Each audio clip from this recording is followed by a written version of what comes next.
Hi guys, I did promise you that I'd give you a view of Israel's Knesset at nighttime when it's all lit up. Have a look at this.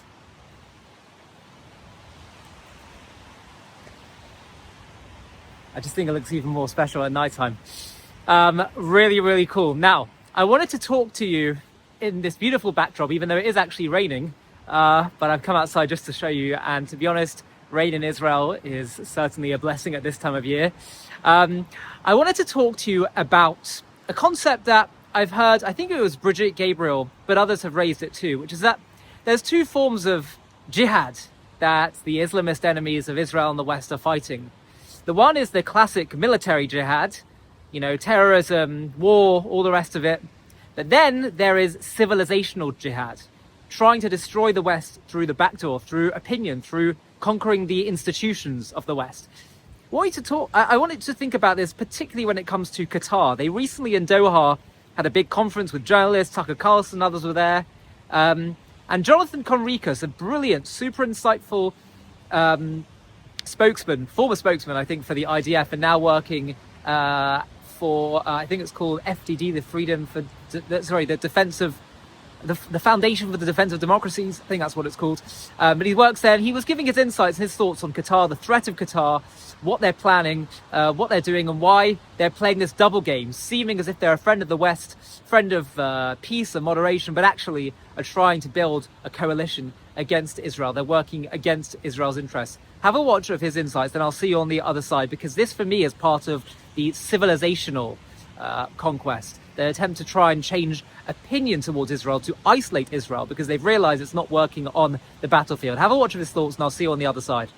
Jonathan, your take on the strategy that Qatar is employing right now, this global stage, echoing talking points that are, for the most part, anti-Israel, so many nations involved, a range of panel discussions, even talks on anti-Semitism. This is quite remarkable in so many different ways. Yeah, it's taking cynicism to a whole different level. What the Qataris have been doing for many years is building this forum. And I don't know how much money it cost them to pay for all of the different high-value people who came, but it wasn't cheap. I'm sure they paid a lot in order to have journalists and opinion makers and other people there. And I think that it looks as if they achieved their objective. Their objective is to delegitimize Israel. Their objective is to bolster their own standing as a kingmaker and regional power maker. And I think that if you look at the people who participated in the agenda here, lots of Arabs, several Palestinians, some of the more fringe parts of Palestinian society, some less, not a single Israeli. And Israel's voice isn't represented here, and everything here is very much along the lines of Muslim Brotherhood, anti-Israeli, and unfortunately a lot of Westerners who are there as either useful idiots or willful participants in this quest against Israel. And I can only regret that Israel, in this current situation, doesn't have the tools to combat, doesn't have the diplomatic alliances and strength and credit to actually fight back better, and that we are causal, we are only responding to events that are being shaped outside of Israel, and they're hostile to us. Two important points. We can see the slide here. We can see that the narrative of what Hamas wants the international peacekeeping force to be is a peacekeeping policing force, not peace enforcement. No talk about disarmament, and that's something that Hamas spoke about a month and a half ago. Now both the Turkish and the Egyptian foreign minister are echoing those points, and that is very worrying, because at the end of the day, if Hamas isn't disarmed, all of this deal, the only thing that it will have achieved is the return of Israeli hostages. That's no small thing, but that is not what Israel went to war for.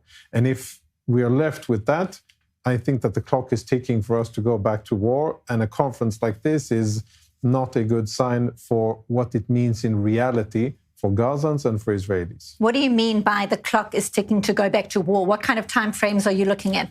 I mean, to me, it's obvious that where reality is going now isn't towards anything that is acceptable for Israel. We're not getting a complete defeat and dismantling of Hamas. We're not getting a de-radicalization of the Gaza Strip. And there's different diplomatic flexibilities that are being used in order to leave Hamas in power and then pave the way to a Palestinian state. That isn't something that Israel, whatever government we'll have, will be able to allow and agree to. And the only options that Israel will have will be to either take something that will fall far short of what we decided to go to war for, or to change it by using force. And I think every day that goes by and we don't see an international stabilization force, and we see the constant slide in what that force is supposed to be doing, and every day Hamas uses in order to strengthen their control, means that we are moving closer towards going back to fighting, because at the end of the day, Hamas needs to be dismantled. We cannot have this war ending. Whatever they say in Doha and in other places is less important. This war cannot end with Hamas still in place. Your thoughts, Jonathan, on what he alludes to as Western expectations here? Yeah, I mean, it's quite striking to see how far the US has moved from once upon a time being not only the leader of the free world in terms of economy, but actually believing that it has an educational role in spreading a type of governance that is, yes, much better than the others. It's imperfect, but democracy with civil rights, with rule of law, I hate to say, benevolent. That's a very, very generous representation of these dictatorships around us. And it is worrying. Maybe he got confused. Maybe he got carried away that he was in Doha. Maybe he sensed the energy in the room, which is Israel hostile. So he felt compelled to,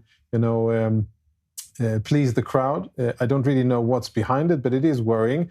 And I think we've seen a lot of rich statements. I mean, a former jihadi terrorist who, yes, definitely killed, butchered civilians, whose ethos was to use violence in order to achieve Muslim domination, which is what a jihadi fighter is.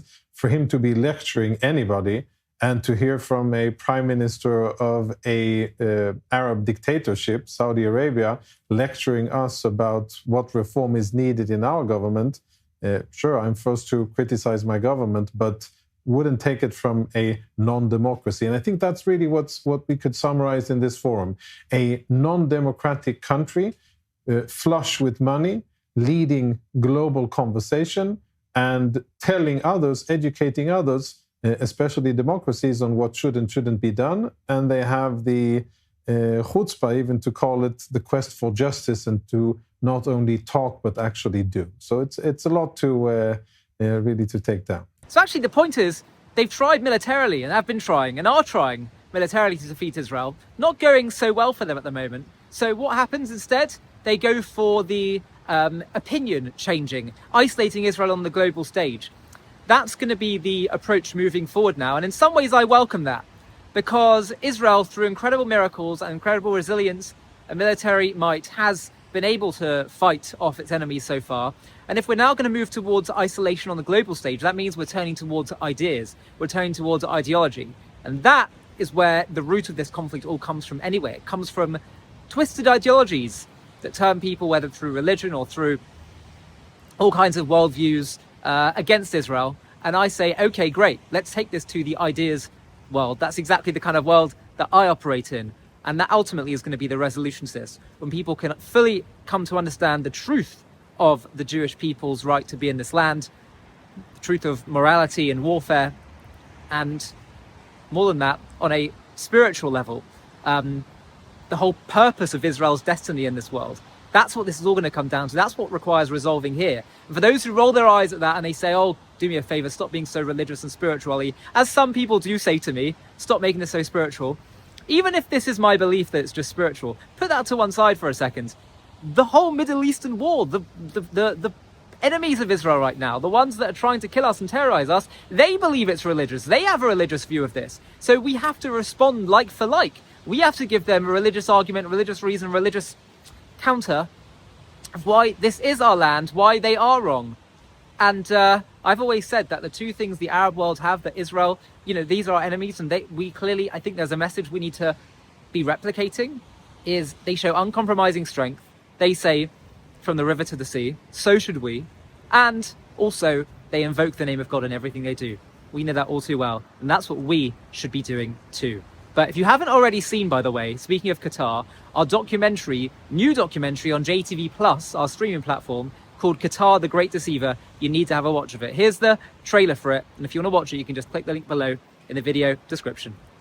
Qatar, a gleaming nation on the Arabian Peninsula. All glass towers and gold-plated excess, where the super-rich jet in for the art fairs and World Cups, where Western universities open campuses and diplomats toast to partnership. But look closer at the glittering mirage, and the shimmer reveals something sinister. For 2 decades, this tiny state has been executing the greatest con in modern geopolitics, convincing the world it's a bridge between civilizations, while secretly bankrolling the arsonists on both sides. The name Qatar should make Western leaders shudder. Instead, they shake hands with its emirs, park fighter jets on its soil, and call it an ally. On October 7, 2023, the mask slipped, as 1,200 souls were slaughtered in Israel in a symphony of savagery orchestrated by Hamas. The world saw where the terrorist leaders live, not in tunnels beneath Gaza, but in luxury villas in Doha, under Qatar's protection. And as the bodies were being counted, Qatar's leaders didn't condemn the massacre, they called for restraint. This is the untold story of the Gulf's master deceiver, how a nation smaller than Connecticut is playing the West for fools. As you are watching this, billions are flowing from Doha into extremist networks, while Western elites cash Qatari checks and sing its praises.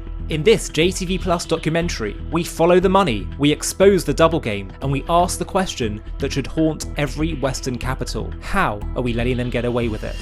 To watch this JTV Plus documentary and access much more premium content, click on the link in the video description.